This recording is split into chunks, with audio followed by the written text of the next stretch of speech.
Wait, Josh, I want to tell you how grateful I am that you agreed to be on the podcast Musings about ourselves and other strangers. I should let our audience know that Josh and I have actually become friends, a combination of both of us being psychologists, although I haven't worked as a psychologist for 30 years. And Josh, as you heard from his biography, is a professor at Harvard and very renowned. So I must say, I don't think it's really fair to compare the two of us as psychologists. I haven't even worked as a psychologist, as I said, for 30 years. In fact, I'm so old I can barely remember it.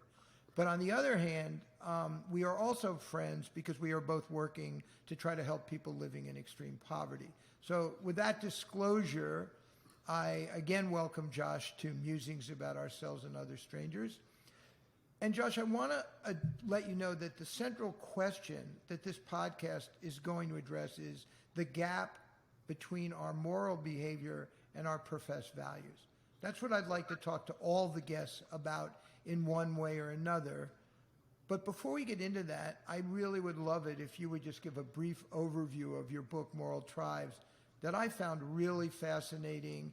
And I really think the way I look at it is that it looks at the evolutionary and neuropsychological basis of morality as well as sociocultural factors.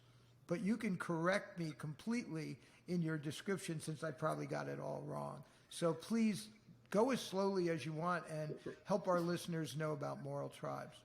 Oh, well, first I just want to say that it's a great pleasure to be here. It's the work that you do at the Life You Can Save is, I think, just as important as anything anyone's doing, and so it's just great pleasure for me to be part of that. And thanks for having me on the show. I'm looking forward to chatting and hearing your thoughts about these things as well. And I think your insights as a psychologist remain strong. That's been my experience in talking to you about our mutual interests over the years. So thanks. So you asked me to talk about the main ideas in Moral Tribes. I guess the way I think of it is, we have this moral dilemma in the modern world. The dilemma is we have these different groups with different values, with different interests. And the question is, how do we all get along, right? For most of human history, when human tribes have been at odds with each other, the solution had been a war of some kind or a displacement of some kind. But, here, many of us at least aspire to have a world in which the people of various historical ethnic tribes live together happily and peacefully. And the question is, how do we do that? And the challenge is that, we have different moral ideals. These have to do, sometimes with familiar kinds of hot button topics, things like abortion and trans rights and gay rights, and the role of people with different characteristics in society. We take it for granted in a place like the United States that women should be able to have careers and drive around in cars, and that's not the case everywhere, for example. And then we have different ideals and values when it comes to how resources should be distributed. Some people think it's perfectly fine if, an enormous amount of wealth is controlled by a small number of people, while millions or billions of people are in dire poverty. And others of us think that the world would be much better if resources and opportunities were more equitably distributed, right? So the question is, how do we do this? And part of my motivation in Moral Tribes was sort of philosophical, and it's partly practical.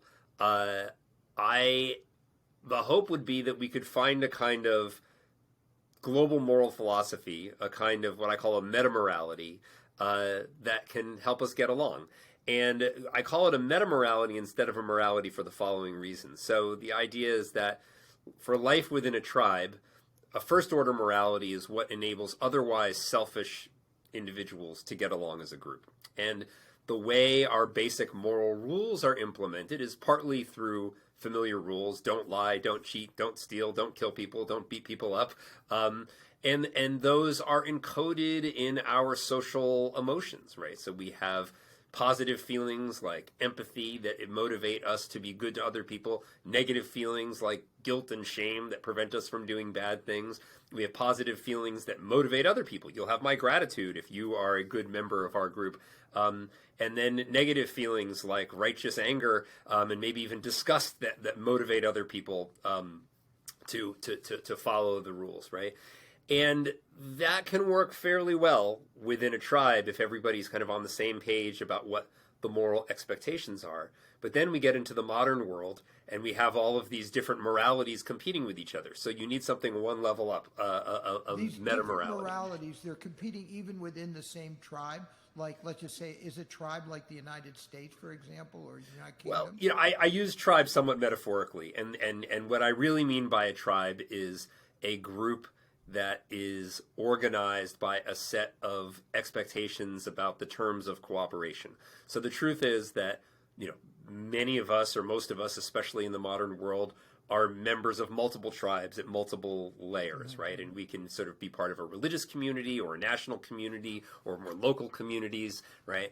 And, you know, those different moral identities and group memberships can take on different levels of importance, and it may vary from context to context. So it's not as if there's this neat division where everybody is in exactly one first order tribe, and then we can neatly discuss, you know, the higher order problem. But those complexities don't change, I think, the fundamental idea, which is that when it comes to life within the tribe, to the extent that we're all part of the same moral culture, we can align on our intuitive sense of right and wrong, right?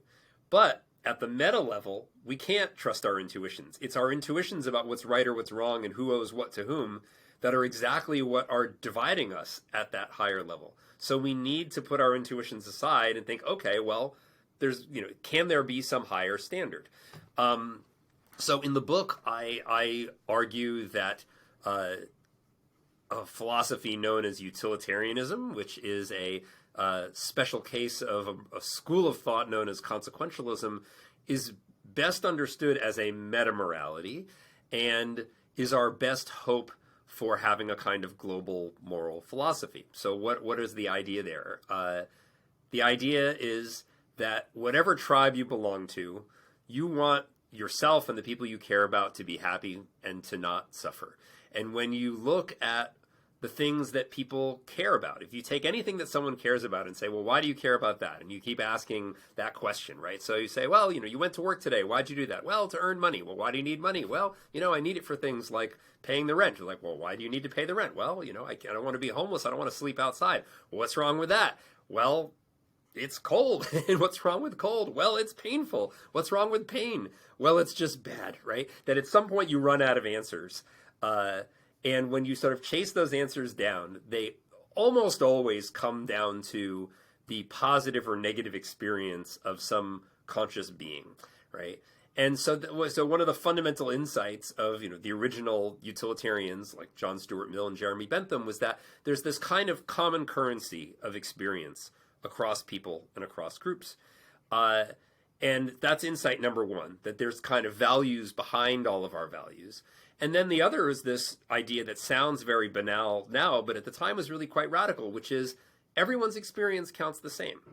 That a kind of radical impartiality that says that, you know, your suffering or your happiness is not more important because you're the king or because you're a man, or maybe not even because you're a human. The suffering of animals, insofar as it's truly suffering, may matter just as much as human suffering, even if humans have other capabilities that animals don't, right? And so the idea is, well, you put those two things together and you say, well, what ultimately matters in the end is the quality of individuals' experience, their happiness or their suffering. And if you count everybody equally, then you add those things together and you say, well, we should do whatever is going to promote the greatest good, right? That is whatever is going to, you know, minimize suffering and maximize well-being. And that has some enormously far-reaching implications. You know, in the days of the original philosophers behind this idea, it urged them to be early proponents of what we now call animal rights and women's rights, and to be abolitionists, opponents of slavery. Jeremy Bentham was one of the first people to write in favor of what we now call gay rights. And he did it not by being gay or having some kind of personal connection, but he just thought about it and said, this really doesn't make sense. How is this hurting anybody? And he came to the radical conclusion, truly radical at his time, that instead of punishing people for being gay, they should just be allowed to live the life they want to lead. And that was, jumping ahead sort of 2 centuries in moral thought by being willing to step outside of his moral intuitions and think about the greater good. And then, more recently, your good friend and founder of The Life You Can Save, Peter Singer, had some other very important insights about our responsibilities as people with disposable income in a world in which there are people who are badly in need of food and medicine. And Singer's insight was, again, if there was someone who was a child who was drowning in the pond right in front of you, and you could save that child at relatively low cost, don't you have an obligation to save that child? And we all say yes. So then what's the difference between that and all the people around the world who are in similar levels of need, right? So this has been a powerful, although controversial idea. And in Moral Tribes, what I'm essentially doing is providing a naturalistic sort of account of our moral thinking and our moral feeling. What's common to all of human morality and what are the things that vary culturally? And then what prevents us from having a more coherent global moral philosophy? And a lot of it is kind of intuitions coming against each other.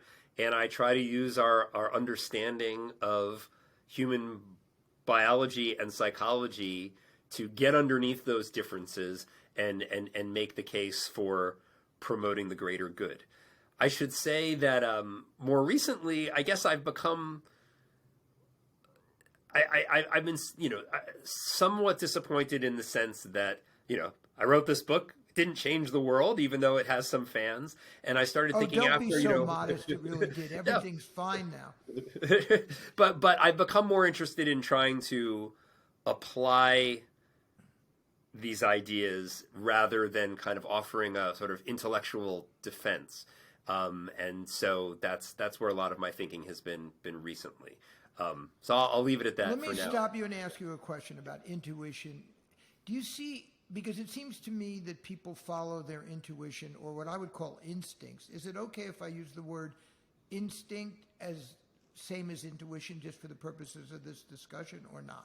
Sure, but with the following caveat, right? That instinct, when people think instinct, they think of, a gazelle was born and is able to stand up, within the first few minutes of life or something like that, where it's innate biological instincts. Whereas the intuitions or instincts that I have in mind, obviously have to have some kind of biological basis in terms of their being possible, but they're most often learned, or they're shaped very much by experience, individual experiences, and the experiences that are inculcated through the cultures in which we're enmeshed, right? So, it's not innate instinct most of the time. Yeah.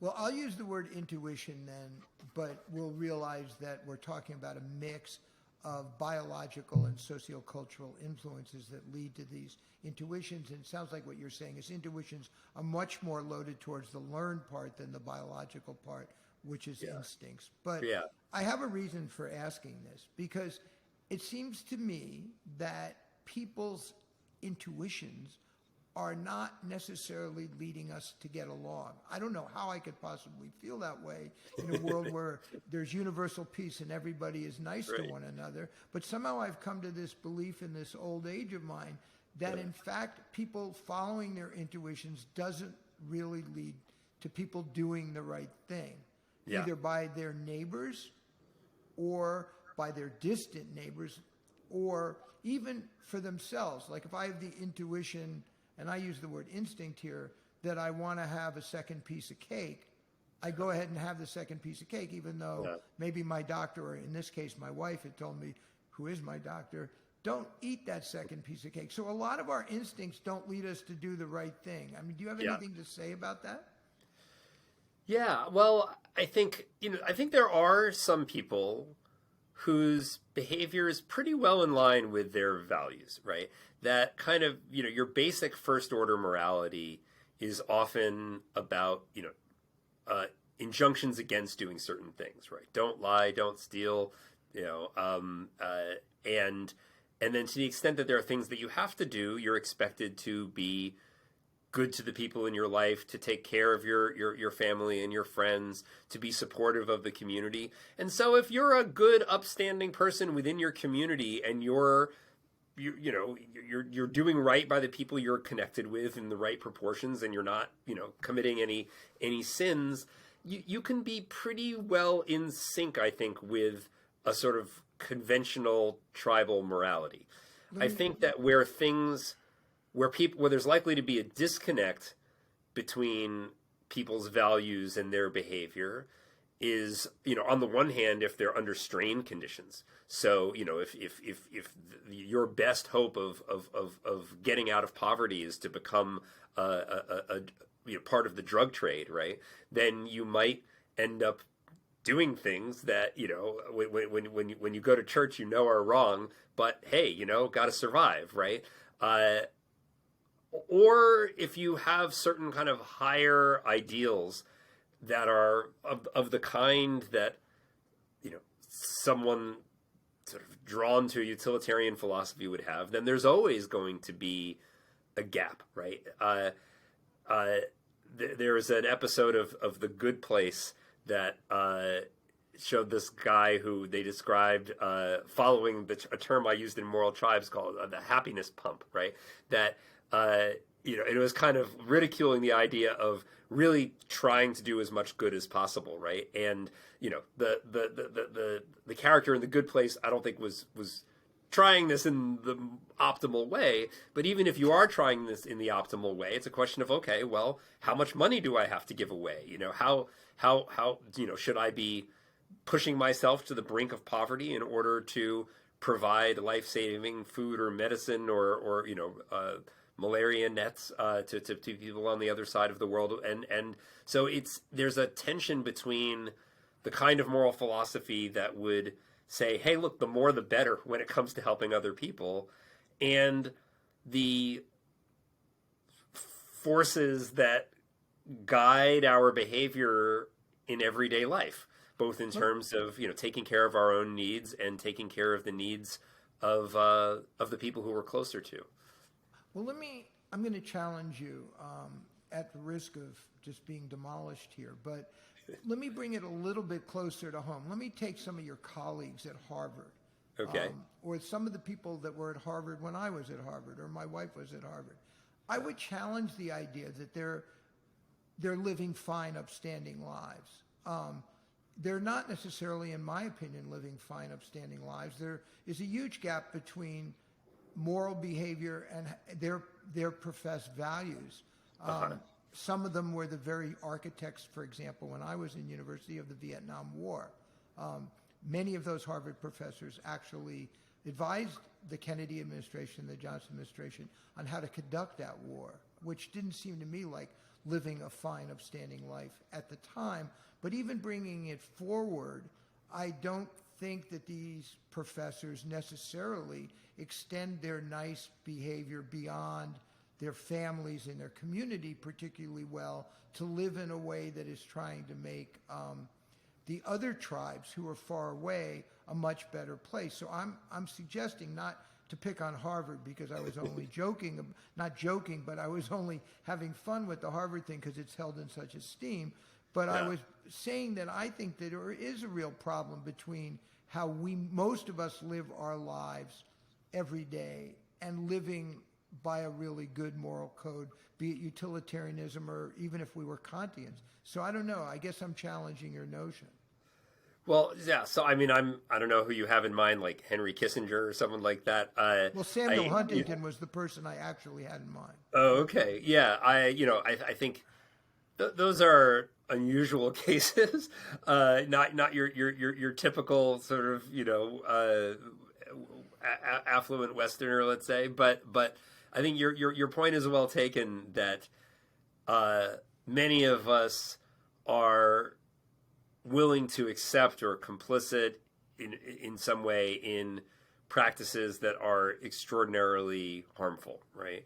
And I think one of the challenges in modern life is it's extremely complicated to figure out, like, of all the products that I buy, which of them are being produced by, companies using terrible labor practices. And then even if it is companies that are using what we would consider terrible labor practices here, is it actually better on balance to buy those things because it's the first step on a ladder towards a world in which those practices are better? And, I think a lot of it is, there's so much complexity behind the apparently simple choices that we're making. This is very apparent in the domain of. But I'm not even thinking of things that are complex. I'm thinking of the fact that people, and this is going back to how I saw the moral tribes, that within tribes, the people are generally very nice, generally, to the people that they perceive as similar to themselves or part of their tribe. But their ability to go out of their way to help people who need to be helped, who like to give money to those people, or just reach out beyond their tribes. Like, for example, I could think of about 5 wars that are going on right now that are really creating desperate number of refugees and famine. And most people, even the wonderful professors at Harvard, aren't doing a whole lot about that. Yeah. Well, myself included. I mean, well, I don't think that's true. I think we'll just we'll leave that no, for the time being. I think the question is what motivates people, right? I mean, I think most people today still want, in some sense, a lot of the same things that people have wanted for hundreds or thousands of years, right? I mean, first, people want to have their basic needs taken care of for themselves and the individuals they care about. And then, beyond that, they want to engage in relatively enjoyable activities, at least if they want the work that they do at least not to be, backbreaking, labor. And if you can have a kind of career that's enjoyable or fulfilling, then people like that all the more. People want to have the esteem of their friends and the people in their communities, whether it's their personal communities, their churches, and right now we're not strongly incentivized to do things that may be extremely important and doable morally, but your friends are not going to shun you for the most part. If you are failing to use your resources to make war less likely, or if most circles, if you're not a vegan, for example, or you eat factory farm meat regularly, it's viewed as a personal choice, right? Mm-hmm. And it's not necessarily the solution is to say, okay, well, let's make it not a personal choice, right? I mean, that can that could backfire in a big way, right? But I guess the general answer is that the sort of social forces that shape our lives push us to be pretty good, but not nearly as good as we could be. And that's probably true regardless of what more sort of exacting philosophical standard of value you choose to apply. So what I was thinking of is the girl in the pond that Peter Singer talks about, that all of us, if we were passing a pond, we would save the girl, even if it cost us our expensive suit of clothes and we'd be late for a very important appointment. We mostly all would jump in, okay? Right. Because that person, it seems to me, to use your language, and maybe I'm wrong, is part of our tribe at that point. And they're right there, and the suffering is manifest. Yeah. But, as Peter points out, there are girls in the pond all over the place. I mean, I'm not just talking about the 5 million children that die every year of preventable illness or largely preventable illness, but I'm talking about all of the people who are suffering. And what I'm saying is every day we go about our lives, and I do too, I mean, I'm not holding myself up to a different standard. We go about our lives essentially ignoring or suppressing our doing anything about that in favor of doing something for our own tribe, is as we define it. And so I do think I'm challenging, because I do think there is a huge gap between our moral behavior, and I include myself and Peter Singer even in that, but we can get into that when I talk to Peter, But Yeah. there's a huge gap in our moral behavior and our professed values. And it doesn't cause, to use a psychological term, a lot of dissonance most of the time. Yeah. I don't know what you have to say about that, or maybe you just disagree with me. No, I mean, I agree with you, but I guess there are two things here, right? One is, one way you might fall short of that ideal is because you hold the ideal but fail to live up to it. And another way you might fall short is that you don't even hold that ideal, right? And I think most people don't hold that ideal in the sense that they say it's great if you do that, but it's not required, it's not necessary. And if you were to favor distant strangers, to some, even to a modest extent, over your own children, your own friends, your own family, that's then you're kind of morally lacking in a way. I mean, I know plenty of I get that. philosophy professors who would say, you're being great along this one dimension, but you are not being a good whole moral human, right? And I don't agree with that, but I think that's much closer to common sense, right? Yeah. So then the question, where does that common sense come from? Well, we evolved both biologically and culturally for life in relatively small groups, right? And certainly not for universal cooperation. So I think that we are up against biological and cultural evolution in trying to expand the circle beyond, kith and kin, or even the next level of people who are bound together by some kind of symbolic relationship, like being that's members a of the same great group. segue into a concept you bring up in moral tribes. So you talk about moving up the evolutionary ladder and Yeah. kicking it away. It's the Yeah. kicking it away part we may be talking about now. But can Yes. you explain for our audience what you mean by moving up the evolutionary ladder and what you mean by kicking it away? Because I think Right. it relates very much to what we're just talking about. Yeah. So why do we have, what is morality and why do we have it at all, right? So I view morality as a suite of psychological adaptations that enable us to reap the benefits of cooperation. It's essentially, our minds are wired for teamwork.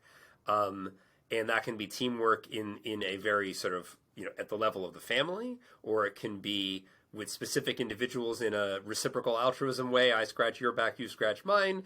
Or with larger groups that where it's not necessarily that I help you and then you help me, but I contribute to the group and others in the group give back to me, right?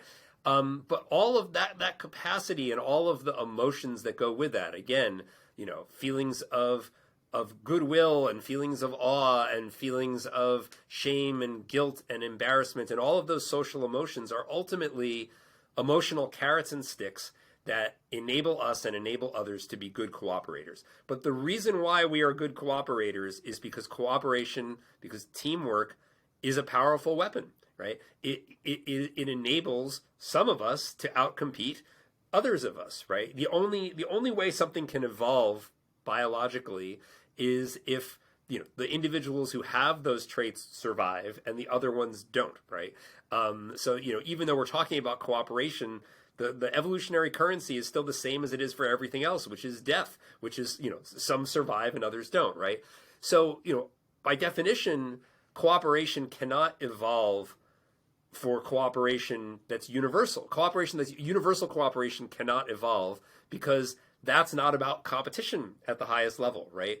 So then the question is, can we take those cooperative instincts that we developed for competing with other groups and apply them universally? And I think the answer is that it's hard, but it's not necessarily impossible. So the example I often give is in a different domain is birth control, right? So we have evolved to pass on our genes, and part of that evolutionary process has been having desires and interests that make us want to engage in reproductive behavior. We also have big brains that are good at cleverly solving problems, including ones that Mother Nature never could have anticipated. And it happens that in humans, humans got to the point where they said, we like having sex, but we don't necessarily want to have more than 1, 2, 3 children or 0 children. So we use our big, clever brains to invent things like birth control pills. And now we have evolution kind of outsmarting itself, right? That evolution gave us this general reasoning capacity to satisfy our desires and our goals using clever methods. And we came up with a clever method that actually thwarts the most basic evolutionary goal, which is to, produce more babies, to make more copies of yourself. And this is a case where we have transcended the biological imperative to spread our genes. We have used our evolved brains to do things that are bad for our ultimate evolution in the sense of spreading our genes. And my hope is that in the same way, we can say, well, we evolved for competition among groups, which is why we have cooperation within groups, but we can use our big, clever brains to get what's going on and to invent a kind of new social technology that is in some ways analogous to the physical or material or biological technology of birth control pills. That is, we can say, all right, we're going to use our knowledge and our skills to promote universal cooperation and universal regard, even though that is not what our social instincts evolved to do. And so I guess, that in some ways is what I see is one way of describing what I see as my life's work, which is trying to figure out how do we expand the circle of cooperation and altruism so that we can all live together and live well, even if that's not what we evolved biologically and in many ways culturally to do. So this is the kicking it away part, really, like Right. the development That's the of kicking the it birth away. control pill is kind of the kicking it away. And the question that you're now dealing with as you move from just being I wouldn't say you were a pure academic by any means, because moral tribes, I think, evolves from your desire to do something in society, so I don't think it's purely academic. But as you decide to divide up your life more between the academic and the pragmatic, and maybe trying to actually act in the world more than publish books or whatever it is one does to get tenure at Harvard, which you've already got, which gives you a certain amount of privilege, I think. So now it's about how do we kick away this evolutionary ladder, if you will, in more domains than just one that was obvious to do, like birth control. I guess what I'm suggesting here is there's just a huge amount of work to do in kicking away the ladder. We've done it in a few areas, but I still think we leave a huge gap between what would be ideal and what we're actually engaged in. Yeah. So maybe this is a good point to mention a couple of projects. Mention projects for sure. I do want to come back to this question of kicking away the evolutionary ladder, because I think it's not just a project. It's not just important for the development of more intertribal agreement or world peace, but it actually comes into play for individuals. And for example, we have certain what I would call instincts, maybe we're using the word intuitions, which lead us to destructive behaviors for ourselves, because we're sort of biologically prone to do things that give us immediate gratification, right? You had a colleague, it wasn't your colleague because he was probably dead by the time you got to Harvard, but B.F. Skinner, who talked a lot about how we get reinforced for these immediate behaviors that are either negatively reinforcing, meaning they remove an aversive state, or they're positively reinforcing because they give us pleasure. And so I think that this kicking away the evolutionary ladder is relevant to a lot of individual behavior that's beyond the scope of our discussion today. But I did want to bring it up for our audiences that we're not, in my opinion, just falling short of living by our professed values, myself included. And I now am a really good example of this also, but we're living in a way that we don't live the healthiest lifestyle just for ourselves and our immediate surroundings because of these same instincts that lead us to be very oriented towards the short term as opposed to long term. Just a different way of looking at it, I guess. Does that make any sense to you, Josh? No, it makes a lot of sense. I mean, I think a lot of our sort of personal unhappiness can be traced to kind of getting stuck in an evolutionary rut in the modern world, right? People's, so the most obvious examples are things like drugs and alcohol, or just overeating in a world of abundant, sweet foods, right? That our ancestors never would have had access to. But also, more subtle things, right? That the things that really make us most happy, the people who are really most satisfied with their lives, the number one thing is the quality of one's personal relationships. And if you're a ambitious person with there's always another professional opportunity, you may just keep pushing and pushing on that treadmill, and realize at some point, wait a second, like the most important things in my life have gone by, because I was so busy sort of chasing those very tempting rewards in one's work life, right? So or absolutely, could be material I think that, things too. yeah, I mean, right. We didn't talk about the hedonic treadmill, but that could be driven by some of these same, I call them instincts or intuitions. Right. I mean, I think, yeah, it's material things, and I also think even behind the material things, it's status, right? Mm-hmm. There are plenty of people who live much better than the royalty of past centuries who don't feel like it's enough because they're always looking at the person down the street or down the hall at the office who's got a little bit more, right? And it is a challenge to learn to be happy with what one has, despite having so much. Well, I do want to comment for the audience that, Josh, that you've managed, and I don't mean to be patting you on the back, but you've managed to be, I look from the outside, looks like a very available father and husband at the same time that you've built this quite an impressive career at Harvard. And now moving on to things that are much more applied, that are near and dear to my heart, and that really touch on perhaps you getting closer to living your own values, which weren't just to become a famous academic, but probably extended far beyond that. So it would be a good time. We have a few more minutes now, and we can also reconvene and talk more about these things as time goes on, because there are a few more questions I want to ask you. But let's talk a little bit about how you're moving from this successful academic career and now trying also, I didn't say instead of, but also to build this applied mechanisms. Yeah. Well, thanks. Well, I feel obliged to say that I don't think I've always been the best father and well, I have to talk husband. to Andrea about that, or get your kids on the podcast. better post tenure than pre. But moving on to more sort of immediately relevant things. Yeah. So one of the things I've been thinking about for a while is charitable giving, and as you know, the most effective charities can be 100 or even 1,000 times more effective than typical charities, right? That for example, to take an example from Toby Ord, you could spend $50,000 training a guide dog for a blind person in a wealthy country like the United States, or you could spend $50 to $100 on surgery for someone in another country that would prevent them from going blind due to trachoma.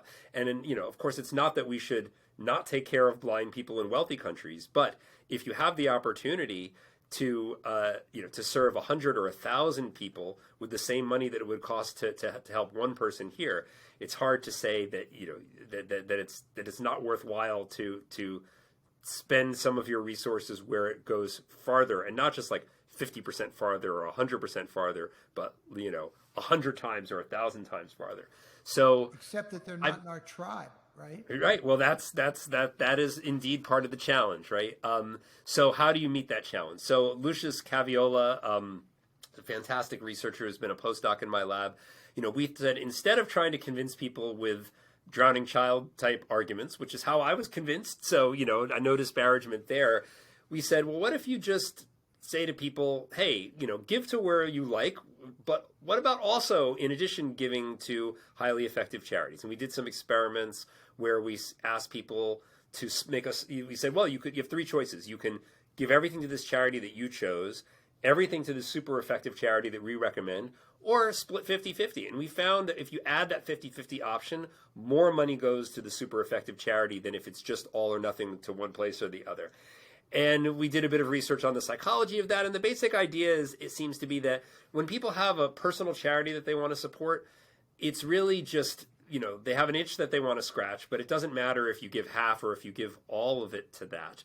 And so the 50-50 split allows you to kind of, feel like you've given something to the thing you care about, but then you also get this additional satisfaction of supporting something that's super duper effective.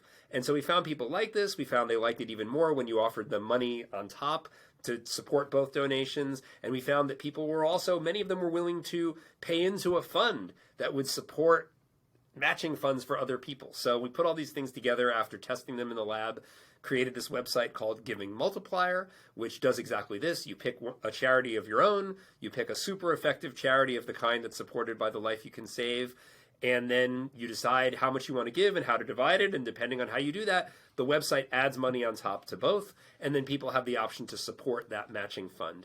And to make a long story short, we've been doing this for about 2 years, and we've raised coming up on $2 million, which is not a huge amount in the world of philanthropy. But one thing that's interesting about this is this has been done on a shoestring budget of way less than $50,000, and the whole thing has been self-sustaining. That is just ordinary donors supporting the matching fund that encourages more people to donate. So we've been excited about that and are looking to scale this up. And that's kind of my first foray into trying to build a social impact product.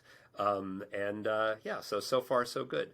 Well, I want to say that I think Giving Multiplier has enormous potential, and Josh knows that because I keep telling him that. And I hope that everybody listening will go to the website of Giving Multiplier and look at it and think about its potential values. And to me, it's an opportunity for people to come closer to living their values, because in fact, most of us would say we do care about people living in other tribes. We do care about the value of human life, even if it's not the girl in the pond right in front of us, but it could be the girl in the pond or the refugee camp very far away. And I think organizations like Giving Multiplier, and of course I feel the Life You Can Save as well, are really looking at some of those questions that most of us don't really want to think about all the time, because we don't want to become, I've been reading about St. Francis of Assisi, we don't want to become somebody who gives up everything we've got and puts ourselves in the very position of the people we're trying to help. I have a host more questions for Josh, and I'm hoping that people will subscribe to the podcast so they not only can hear the other guests we're coming up, but also can hear Josh's answer to those questions as well. So please do subscribe, and please do come back and listen to Josh when I ask him more challenging questions, like how to live a moral life, or what does he think a moral life is, what does he mean by personal best, and various other questions that I'd like to ask, but I know that I'm running out of time. Before we end, Josh, do you have anything you want to say before I make you come back and be a guest again? Oh, well, no need to twist my arm. It is a great delight and pleasure to be here, and I look forward to continuing the conversation. Thanks for having me on. Me too, and thank you very much for coming on. Okay, crew, I think we're done for today, but there's more to come. All right, yeah, Thanks a lot, happy to Josh. come back. It was great to be able to talk to you, and I think integrating Giving Multiplier